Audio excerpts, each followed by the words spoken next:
New Zealand series সামনে রেখে শেষ মুহূর্তে নিজেদের ঝালিয়ে নিতে ব্যস্ত টাইগাররা। নিজেদের মধ্যে প্রস্তুতি ম্যাচে আলো ছড়িয়েছেন ওপেনার সাইফ হাসান। এদিকে সব জল্পনা কল্পনার অবসান ঘটিয়ে অবশেষে শুরু হচ্ছে Dhaka premier division cricket league. 18-19 April দলবদল হবে এবং এতে অংশ নেবে 12টি ক্লাব।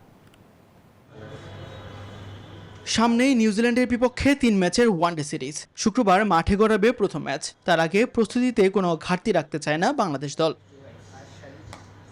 তাই নিজেদের মধ্যেই ভাগ হয়ে ম্যাচ খেলেছে টাইগাররা। বেস্ট একাদশ বনাম রেস্ট একাদশ লড়াই, আর সেই লড়াইয়ের সবচেয়ে উজ্জ্বল নাম সাইফ হাসান। পাকিস্তান সিরিজে ব্যাটে রান না পেলেও এবার যেন অন্য রূপে তিনি 6টি 4 আর 8টি ছক্কায় 133 বলে 138 রান। শুরু থেকে শেষ পর্যন্ত ক্রিজে থেকে দলকে এনে দেন বড় সংগ্রহ। জবাবে রেস্ট একাদশের লড়াইটা একাই চালান সৌম্য সরকার। 50 তুলে নেন এই ওপেনার। শামীমের ব্যাটেও আসে ছোট্ট ঝলক, তবে বোলিংয়ে তাসকিন আহমেদের আগুন ঝরা পারফরম্যান্স। 4 উইকেট তুলে নিয়ে ম্যাচ একপেশে করে দেন তিনি। শেষ পর্যন্ত 128 রানের বড় জয় পায় সাইফ লিটনদের দল।